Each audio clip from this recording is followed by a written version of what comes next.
पिछले वीडियो में बच्चों हम लोगों ने प्रतिरोधों का संयोजन देखा, यानी उसमें सीरीज कॉम्बिनेशन कैसे जान लेंगे, पैरेलल कॉम्बिनेशन कैसे जान लेंगे। अब आज हम लोग देखेंगे कि अगर हमको कॉम्बिनेशन दे रखा है तो किसी भी पथ में कितनी धारा बह रही है, प्रत्येक रेजिस्टेंस के ऊपर कितना वोल्टेज आ रहा है, कैसे ज्ञात करेंगे, इसको आज हम लोग इस वीडियो में देखेंगे। आराम से आप ध्यान में रखिएगा।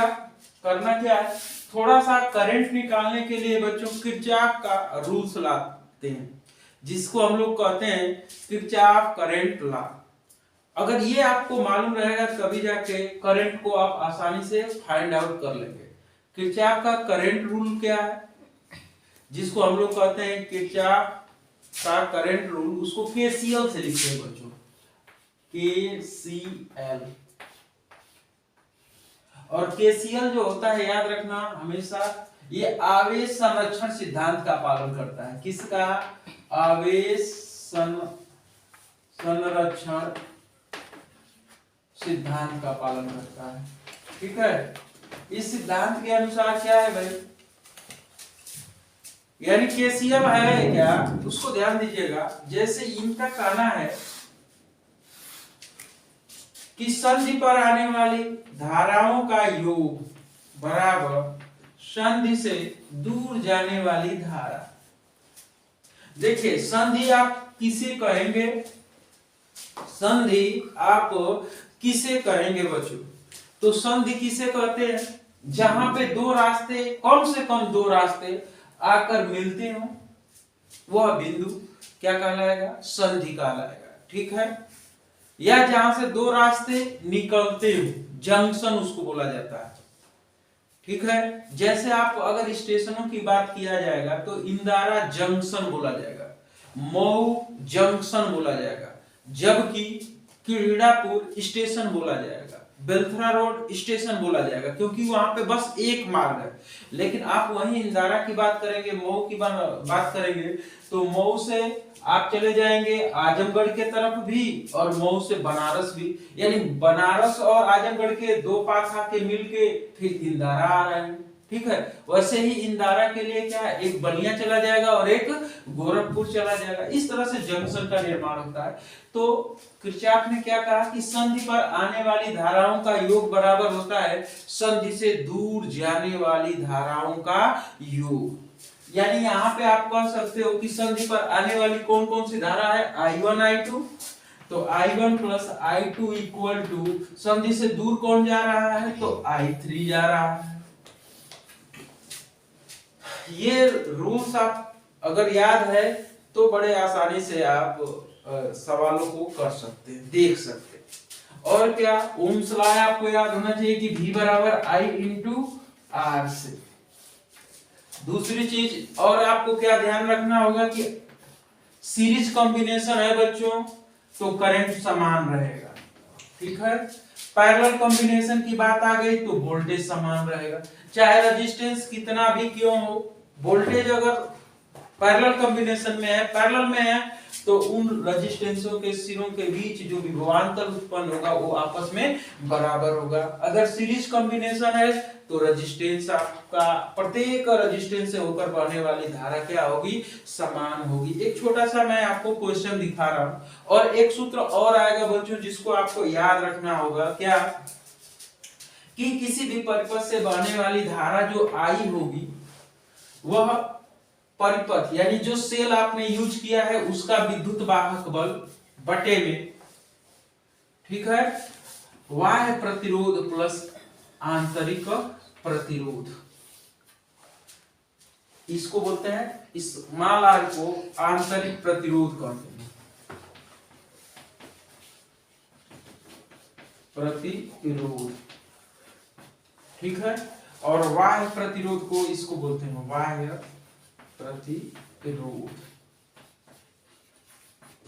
और इसको बोलते हैं सेल का विद्युत वाहक बल, सेल का विद्युत वाहक बल। अगर आदर्श सेल है मेरे बेटा, तो उसका इंटरनल रेजिस्टेंस जो होगा वो 0 होता है। आदर्श सेल है तो उसका इंटरनल रेजिस्टेंस क्या होगा, 0 होगा। तो ये आराम से आप लगा सकते हो, या इसी को ऐसे लिखता है I बराबर V बाई R भी कर लेता है, ठीक है। तो इन सूत्रों का प्रयोग हम लोग करेंगे। सीरीज कॉम्बिनेशन है तो तुल्य प्रतिरोध का सूत्र हो गया R1 धन R2 plus dot dot dot ऐसे चले जाएंगे, और पैरेलल कॉम्बिनेशन में 1/R1 धन 1/R2 धन 1/R3 करते चले जाएंगे मेरे बच्चों।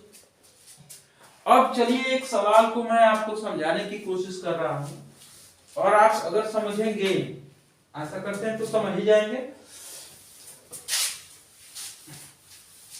सब आप सवाल आपके बुक्स में जितने भी न्यूमेरिकल दिए होंगे इस कंसेप्ट के ऊपर चलेंगे बच्चों, तो पूरा का पूरा सवाल आपका एकदम निश्चित रूप से हल हो जाएगा। लेकिन कंसेप्ट आपका क्लियर रहना चाहिए, माइंड लगा के पढ़िए जितने भी देर आप पढ़ाई कर रहे हैं। अब देखिए, जैसे एक सिंपल सा छोटा सा सवाल मैं आपको समझाने की कोशिश कर रहा हूं, ठीक है।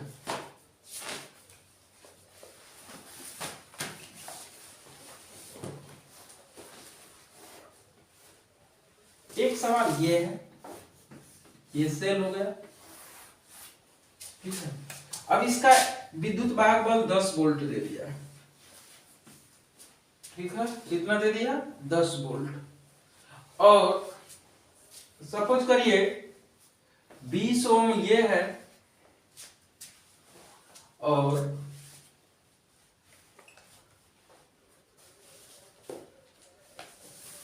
5 ओम का ये रेजिस्टेंस। एक सवाल ये आपके सामने मैंने रख लिया। अब पहला क्वेश्चन बोर्ड में पूछेगा, अगर इसका नाम A है और इसका नाम B है, क्वेश्चन क्या क्या पूछ सकता है, कितने क्वेश्चन इससे एराइज हो सकते हैं, पहले तो ये समझने की कोशिश करिए। अगर इसको समझने का आप प्रयास करोगे तो जब ये सोचोगे तो तुम लगोगे कि यार इससे बन क्या सकता है, कितने टाइप्स के क्वेश्चन बन सकते हैं। वही बच्चा आगे चलकर अच्छे जगह जाता है, अच्छे कंपटीशनों को वही बीट करता है।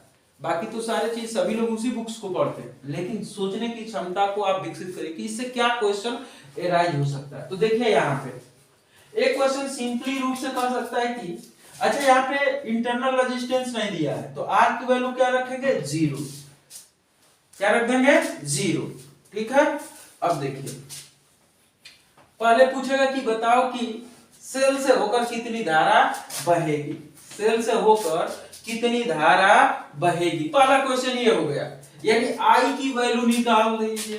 पहला क्वेश्चन इसका I कितना होगा। अच्छा, दूसरा क्वेश्चन कहेगा अरे यार थोड़ा इसके बीच का तुल्य प्रतिरोध निकाल दीजिए। अब देखिए कितने क्वेश्चन आप इससे बनाएगा, पेपर में क्या क्या दे सकता है, कोई क्या पूछ सकता है, आप आराम से कर सकते हैं। तीसरा क्वेश्चन कहेगा अरे यार इस शाखा में कितनी धारा बहेगी, तो I1 और इसमें I2, यानी I1 की वैल्यू निकाल भाई, I2 की वैल्यू निकाल। अच्छा, चौथा क्वेश्चन ये भी एराइज कर सकता है, अरे यार इसके सिरों के बीच विभवांतर कितना होगा और इसके सिरों के बीच का विभवांतर कितना होगा। ये भी तो क्वेश्चन बन सकता है मेरे बच्चे, V1 और V2 आपसे पूछ लिया। और क्या कोई क्वेश्चन इससे अभी एराइज हो सकता है क्या, नहीं। यानी इतने क्वेश्चन जब दिमाग में बन गया कि यार इतने क्वेश्चन बन सकते हैं, तो हम लोग ट्राई करें कि यार इतने क्वेश्चन से कैसे निकाला जाए, कैसे इससे बाहर आया जाए। जब बच्चा उस क्वेश्चन को पता कर लिया इससे इतने क्वेश्चन बनने हैं, तो बहुत ही आसान तरीके से वो सवालों को सॉल्व। अब देखिए जब सेल का आंतरिक प्रतिरोध नहीं दिया है तो R का मान क्या हो गया, 0 हो गया। R क्या मान कर लेना, 0 हो गया। अब पहले क्वेश्चन में E चाहिए, तो I बराबर क्या है, I हमको चाहिए, तो E upon R plus R होगा। R की वैल्यू तो 0 हो गई, यानी I इक्वल टू क्या हो गया, E बाई R। आर क्या है? एक्सटर्नल रेजिस्टेंस है, बाह्य प्रतिरोध है। तो यहां से इसके बाहर जो प्रतिरोध रहेगा इसको बाह्य प्रतिरोध कहेंगे। अब इसके लिए हमको आर ए बी चाहिए। क्या चाहिए बेटा? R A B. अच्छा, ए से बी तक पहुंचने के कितने रास्ते? दो रास्ते। कितने रास्ते? दो रास्ते। एक इस मार्ग से आप जा सकते हो और एक इस मार्ग से आप जा सकते हो। अब देखो यार, दो रास्ते हुए यार, ये तो दोनों समांतर क्रम हो गए। माइंड तुरंत क्या कहेगा? यार समांतर। अब इनको क्या हम डायरेक्ट समांतर में जोड़ेंगे तो माइंड में तुरंत एक क्वेश्चन आना चाहिए, क्या देख लो कि उस प्रत्येक शाखा में एक एक वायर है कि नहीं। अगर एक से अधिक वायर है तो उसको सिंप्लीफाई करके एक वायर में बदल दिए। हाँ यार, इसमें तो एक ही वायर है, इसमें भी एक ही वायर है, अर्थात इसको अब हम लोग डायरेक्ट समांतर क्रम में क्या कर ले सकते हैं? जोड़ सकते हैं। तो जब दो वायर केवल रहे और दोनों समांतर क्रम में रहे तो R1 R2 बटे में R1 धन R2 का हम लोग क्या करते हैं? प्रयोग कर देते हैं मेरे बच्चे। तो R1 की वैल्यू कितनी? 20, R2 की वैल्यू 5 हो गया, और 20 धन 5 हो गया। अब ये क्या हो गया? 20 पच्चे 100 और ये 25, 25 चौको 100, 4 हो। एक तो हमारा आंसर निकल गया मेरे बच्चे। निकाल लिया कि नहीं निकाल लिया? और जैसे ही इसका आंसर निकला मेरा आई भी निकल गया। नहीं निकल गया? तुरंत हम लोग यहाँ पे रखेंगे ई की वैल्यू कितनी है? 10 वोल्ट, और आर की वैल्यू बाह्य प्रतिरोध कितनी है? तो 4 ओम। तो करंट मेरा कितना निकल गया? 2.5 एम्पियर का। कितने का? 2.5 एम्पियर का। यानी इससे जो करंट पास होगी उसकी वैल्यू 2.5 एम्पियर होगा। अब ये करंट जाएगी यहां पे, ठीक है। तो एक पिता के दो संतान हो गए तो प्रॉपर्टी तो बटेगी ही बटेगी, लेकिन वहां पे प्रॉपर्टियां सेम बटती है, बट यहाँ पे प्रॉपर्टी सेम नहीं बटेगी। यहाँ पे जैसा जिसका रेजिस्टेंस रहेगा उसी के अनुसार से उसमें करंट बहेगी, ठीक है। अब माइंड में, अब हमारा माइंड क्या कर रहा है? मेरे पास तो दो क्वेश्चनों का आंसर निकल गए मेरे बच्चे। अब हमको क्या निकालना है? I1 और I2, यानी 20 ओम के प्रतिरोध से होकर कितनी धारा बहेगी और 5 ओम के प्रतिरोध से होकर कितनी धारा बहेगी, ठीक है। अब देख, बहुत ही आसान बात, हम लोग ये जानते हैं कि समांतर क्रम में वोल्टेज का मान क्या होता है? समान होगा। तो और कहीं कोई रेजिस्टेंस है क्या? नहीं है, केवल यही रेजिस्टेंस है ना। तो जितना इस सेल का विद्युत वाहक बल होगा उतना ही 5 ओम के सिरों का बीच का विभवांतर होगा और 20 ओम का, ठीक है। तो यहां पे भी 20 वोल्ट हो जाएगा, सॉरी 10 वोल्ट, और यहां पे भी 10 वोल्ट हो गया। कोई और रेजिस्टेंस नहीं ना है। अगर रेजिस्टेंस रहता तो विभवांतर बढ़ता, ठीक है। लेकिन ये दोनों रेजिस्टेंस हैं, केवल मेरे पास दो ही रेजिस्टेंस है, और दोनों किस क्रम में? समांतर क्रम में। अगर समांतर क्रम में है तो वोल्टेज का मान समान हो गया। क्या हो गया बच्चों? वोल्टेज की वैल्यू सेम हो गई। और जब वोल्टेज आपका सेम हो गया तो जितना वोल्टेज यहां पे होगा उतना ही वोल्टेज यहां पर भी होगा, ठीक है। अच्छा, कोई लड़का कहता है सर हमको दिखाइए, तो देखो अब इसका सिंप्लीफिकेशन करेंगे तो इसका फिगर तो यही बना, यही बना। ये कितने का है? 10 वोल्ट का है। इसमें 2.5 एम्पियर की धारा जा रही है, क्यों? 2.5 एम्पियर निकला। अब देख, इसका रेजिस्टेंस 4 ओम हो गया कि नहीं हो गया? तुल्य का कितना हो गया? 4। अब ये 2.5 एम्पियर तो इससे होके गुजरेगा कि नहीं हो गुजरेगा? तो इसके सिरों पर उत्पन्न विभवांतर VAB कितना हो जाएगा?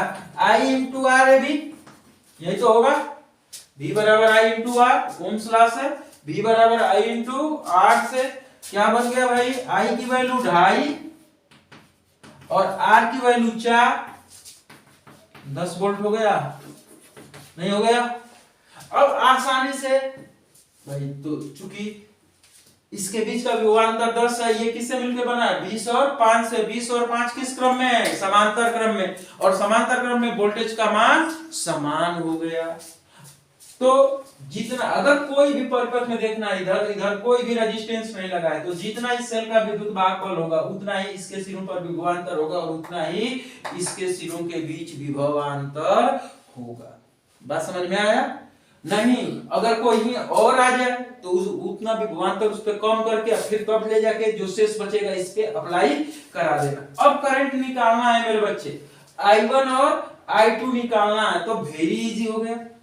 और यहां से देख V1 बराबर क्या हो जाएगा? इस क्वेश्चन को देखो, V1 बराबर चूंकि यहाँ पे I2 है तो I2 इंटू कितना, इसको R2 लिख लिया। अब देखो I2 इक्वल टू क्या हो जाएगा? V1 बटे में R2। V1 का मान कितना आया है? 10 वोल्ट। कितना? 10 वोल्ट। तो 10 बटे में R2 का मान कितना? 5 हो गया। तो 5 गुना के 10, 2 एम्पियर हो गया। अब यहाँ पे I1 निकालना है, तो I1 बराबर V2 बटे में R1 हो जाएगा। चूंकि इसको हम लोग क्रम में उल्टा कर दिया है, यहाँ पे भी V1 करना चाहिए था और यहाँ पे V2 करना चाहिए था, ठीक है। लेकिन उससे घबराने की बात नहीं है, जो नोटेशन आपने रखा है उसके अनुसार आप बोलिए। तो V2 का मान कितना? 10, R1 का मान कितना? 20। तो कितना हो गया भाई? 10.5 एम्पियर। अब देख, अब अपने आंसरिंग को चेक कर। किरचॉफ लॉ क्या बोला कि संधि पर आने वाली धाराओं का योग बराबर संधि से दूर जाने वाली धाराओं का योग। तो संधि पे कितनी धारा आ रही है? I आ रही है। तो I कितनी आ रही है? 2.5 एम्पियर। देख हो गया, इक्वल टू संधि से ये दूर जा रही है कि नहीं जा रही है?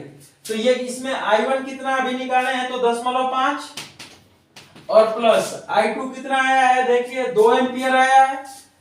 देखिए जोड़िए, क्या दोनों आपस में बराबर है कि नहीं है? इसलिए आपका आंसर क्या है? सही है। इजली वे में लगा सकते हैं, ठीक है। आराम से, घबराने की कोई भी बात नहीं रहेगी। हाँ, एक और क्वेश्चन देखते हैं बच्चों, थोड़ा सा उससे आगे बढ़ते हुए।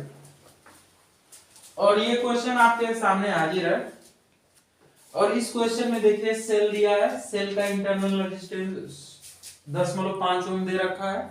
तो जब सेल के साथ जुड़ा हो ऐसा फिगर, देखो दो चीजों में देता है बेटा, एक ये ऐसे कर दिया, ठीक है, और ऐसे कर दिया, तो इसके साथ सेल का इंटरनल रेजिस्टेंस दे रखा, ठीक है। यानी सेल का विद्युत भागफल दे दिया, जैसे 10.5 वोल्ट और स्मॉल r 10.5। इस वाले को फिगर को ऐसे भी ये दे सकता है, ठीक है। ये चीज आप ध्यान रखें। या इसका और नोटेशन ऐसे भी देता है, ऐसे। तो ये सेल का ये जो रेजिस्टेंस है ये कहलाता है सेल का आंतरिक प्रतिरोध। क्या कहलाएगा? सेल का आंतरिक प्रतिरोध, स्मॉल r। तो यहाँ पे ऐसे भी दिखा सकता है, ऐसे भी फिगर बना सकता है, ऐसे भी फिगर बना सकता है। लेकिन अभी आप ये वाला फिगर को ध्यान में रखिएगा। तो इस सेल का विद्युत भागफल आपका दे रखा है कितना? 10.5 वोल्ट। और ये स्मॉल r हो गया। रियल प्लेट के साथ जो रेजिस्टेंस जुड़ा है छोटा सा, वो कहलाता है सेल का इंटरनल रेजिस्टेंस। अब देखो सेल के बाहर, ये यहां से यहां तक, इसके बाहर बाह्य प्रतिरोध कहलाएगा। क्या कहलाएगा बच्चों? बाह्य प्रतिरोध। यहां से यहां के ऊपर अगर यहां से हम खोल दें तो ये तो बाहर हो जाएगा सेल का इंटरनल रेजिस्टेंस। इसको आपने खोल दिया यहां से और यहां से हटा लिया, तो ये कहलाता है सेल का बाह्य, यानी यहां पर परिपथ का बाह्य प्रतिरोध। सेल के साथ ये तो लगा रहेगा, इसको सेल को हटाएंगे तो ये भी हट जाएगा, तो ये इसका बाह्य प्रतिरोध हो गया। अब फिर क्वेश्चन हम लोग सोचते हैं, ट्राई करते हैं कि यार ये जो सवाल आया मेरे सामने, इसमें कितने तरीके के क्वेश्चन बनाए जा सकते हैं, पूछा जा सकता है। पहले खुद अपने से पूछिए। जब आप ये समझ जाएंगे यार इससे ये क्वेश्चन पूछा जा सकता है, तो जब पूछने का आपको तरीका मालूम हो गया तो आंसर देने का वही तरीका आपको निश्चित रूप से आएगा। तो चलिए ट्राई करते हैं।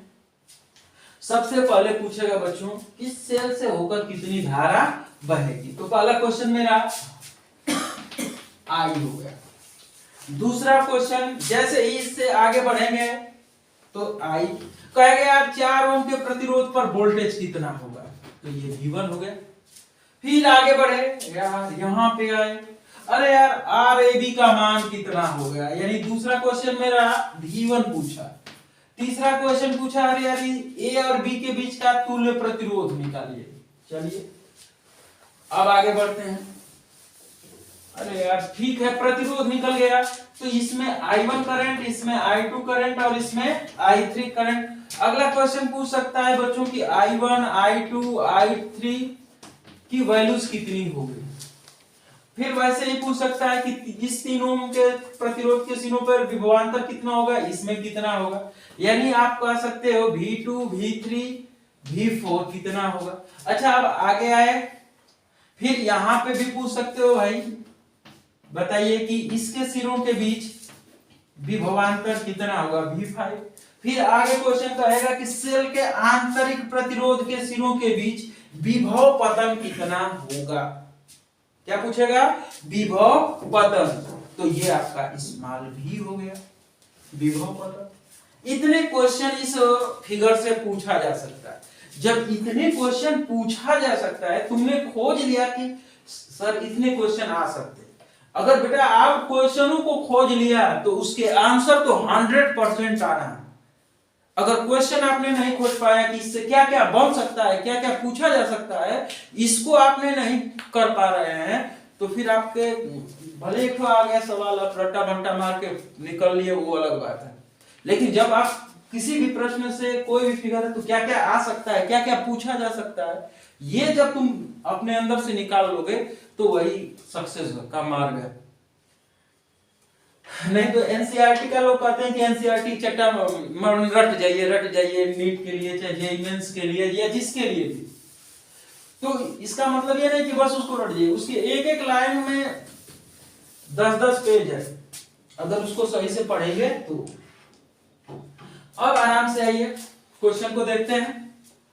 पहला क्वेश्चन यहां से पूछा मेरे बच्चे कि I बताइए, तो मैंने आपको अभी सूत्र बताया है कि I इक्वल टू होता है E/R plus small r। R तो इंटरनल रेजिस्टेंस हो गया, ये तो क्लियर हो गया, बट एक्सटर्नल रेजिस्टेंस आपको क्लियर है क्या, नहीं क्लियर है। ये अगर हम R को निकाल देंगे तो I तो मेरा निकल जाएगा, क्योंकि E तो दिया ही दिया है। अब चलते हैं Y प्रतिरोध के लिए। अगर मैं यहां से चलना शुरू कर दूं बेटा, तो यहां तक तो आसानी से पहुंच सकता हूं, लेकिन इस हमको पहुंचना है इस पॉइंट तक। अब यहां पे मैं पहुंचा तो इसी बिंदु तक आने के लिए अभी मुझको कितने रास्तों की आवश्यकता हो गई, 3 रास्ते हमको मिल गए। एक ऐसे आ गए, एक ऐसे आ गए, एक ऐसे भी पहुंच गए। यानी यहां से यहां तक पहुंचने के कितने रास्ते, 3 रास्ते हो गए। जब एक से अधिक रास्ते होते हैं तो तुरंत हम लोग क्या बोलते हैं कि इनको किस क्रम में जोड़ेंगे, समांतर क्रम में। किस क्रम में, समांतर क्रम में। लेकिन डायरेक्ट क्या हम समांतर क्रम में जोड़ देंगे, नहीं। अब चेक करेंगे कि आप प्रत्येक रास्ते में एक एक रेजिस्टेंस वायर है। अगर एक एक रेजिस्टेंस वायर होगा बच्चों, तब हम लोग कहेंगे कि हाँ भाई इसको अब आप समांतर क्रम में जोड़ लीजिए। हाँ यार इसमें भी तो एक ही है, इसमें भी तो एक ही है, और इसमें भी एक ही। लेकिन एक चीज और देख लिया यार, इन सभी रेजिस्टेंसों वायर, जो भी रेजिस्टेंस वायर है, सबका रेजिस्टेंस क्या है, समान है। तो समांतर क्रम में जब रेजिस्टेंस समान हो तो R इक्विवेलेंट क्या होता है, R/M। हमने आपको बताया है, ठीक है। तो इसकी सहायता ले लेंगे, ये भी सॉल्व हो गया। अब यहां से यहां तक आएंगे और एक रास्ता हमको मिल गया। अब इसका एक रेजिस्टेंस, इससे एक रेजिस्टेंस और इससे भी एक रेजिस्टेंस, अब रास्ता एक ही हो गया।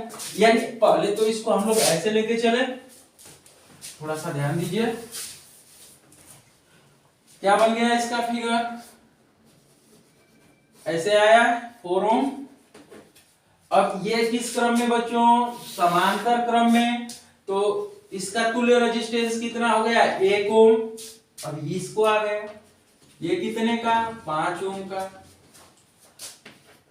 ये कैसे आया है, तो यहां से देख लीजिए R equal to R dash equal to R by N। एक तार का प्रतिरोध 3 ओम, पटो तार 1 2 3 तीनों समांतर क्रम 1 ओम आ गया। इसका रिजल्टेंट मैंने यहां पे। अब यहां से आप चलना शुरू किए, यहां तक पहुंच गए, यानी रास्ता एक ही है, रास्ते कहीं नहीं हो रहे हैं। तो एक रास्ते में जितने भी रेजिस्टेंस वायर रहेंगे सबको किस क्रम में जोड़ते हैं? श्रेणी क्रम में। किस क्रम में? श्रेणी क्रम में। और श्रेणी क्रम में तुल्य प्रतिरोध का सूत्र होता है एक R equal to R1 plus R2 plus R3 plus dot dot, जहां तक जाना है। तो इसका ये सारे के सारे कौन से क्रम हो गए भाई? श्रेणी क्रम हो गया। तो श्रेणी क्रम में तुल्य प्रतिरोध का सूत्र हमारा होता है, तो ये हो जाएगा 4 1 5 और 5 10। इसका रिजल्टेंट आ गया आपका 10। ठीक है, ये आपका एक्सटर्नल रेजिस्टेंस बन गया, और ये आपका सेल हो गया भाई, और ये आपका इंटरनल रेजिस्टेंस हो गया R। ये 10.5 वोल्ट है सेल का विद्युत वाहक बल, ये R आपका निकल गया। तो क्या इस सेल से होकर बहने वाली धारा नहीं निकाल सकते हो? बहुत ही इजी है भाई। I equal to E by R plus R से, ये जब आएगा क्वेश्चन तो बड़े में आएगा, घबराना नहीं भाई, ये काम तुम लोगों को कक्षा 12 में भी करेगा। तो यहां से E की वैल्यू 10.5 हो गया, R की वैल्यू 10 हो गई, और स्मॉल r की वैल्यू प्लस 0.5, यानी 10.5 बटे में 10.5, ये इसके साथ कैंसिल हो गया। I इक्वल टू कितना हो गया? 1 एम्पियर। यानी करंट यहां से जो बही भाई वो 1 एम्पियर की बही। ठीक है, अब देखिए बना लिया, 1 एम्पियर चलेगा। तो 1 एम्पियर, तो श्रेणी क्रम में धारा का मान समान, क्या होता है? श्रेणी क्रम में धारा का मान समान होगा बच्चों। तो यहां पर भी 1 ही एम्पियर का करंट जाएगा, इससे भी होकर 1 ही एम्पियर का करंट आएगा, इससे भी होकर 1 ही एम्पियर का करंट जाएगा। अब इस फिगर को मैं लेके यहां पे आ जाएगा, I इक्वल टू 1 एम्पियर हो गया। अब ये गया, प्रतिरोध जब समान रूप से रहे बच्चों, ठीक है, तो धारा भी समान रूप से बटेगी। यानी एक ही पिता के अगर 3 संतान हैं, ठीक है, और उनकी सबकी वैल्यू सेम है, ठीक, तो जो भी पिता की प्रॉपर्टी होगी वो 3 भागों में क्या हो जाएगी? बट जाएगी। लेकिन उसी में कोई गरीब हो गया, कोई अमीर हो गया, तो कम बेसी करना पड़ता है कि चलो भैया ये गरीब घर पे रह गया तो थोड़ा सा इसको अधिक दे दिया जाए। लेकिन यहाँ पे तीनों एक ही बार, तीनों आईएसए हैं या तीनों क्या हैं? गुड़गुबरे हैं। ठीक है, तो उससे कोई दिक्कत वाली बात नहीं होगी। अब यहाँ पे करंट आप चाहें तो डायरेक्ट यूज कर सकते हैं, I/3 हो जाएगा। ठीक है, तो यहां से आप वोल्टेज पाले यहां तक की चर्चा करते हैं। करंट इसी से, ये कई रास्ता है, तो जितना यहां से करंट फ्लो करेगी इस रेजिस्टेंस से होकर भी तो उतनी ही करंट बहेगी। अर्थात हमको I और R मालूम हो गया तो V निकल जाएगा। ओम्स लॉ क्या कहता है? V बराबर I इंटू R। तो यहां से V1 निकल गया I इंटू R1 से। तो कितना हो गया भाई? I की वैल्यू 1 और R1 की वैल्यू 4, यानी 4 वोल्ट हो गया। यानी इसके सिरों पर उत्पन्न विभवांतर कितना हो गया? 4 वोल्ट का। अब आगे आइए, अब यहां से हमको पहले I1, I2, I3 निकालना है। क्या निकालना है बेटा? I1, I2, I3 निकालना है। तो जब 1 एम्पियर की धारा बहेगी, ठीक है, और जब रेजिस्टेंस समान हो, ठीक है, क्या हो? रेजिस्टेंस समान हो, तो समांतर क्रम में धारा समान भागों में क्या हो जाएगी? बट जाएगी। जब रेजिस्टेंस समान होगी तो धारा भी समान भागों में समांतर क्रम में क्या होती है? बट जाती है। इसलिए I1 बराबर I2 बराबर I3 बराबर I/3 हो जाएगा।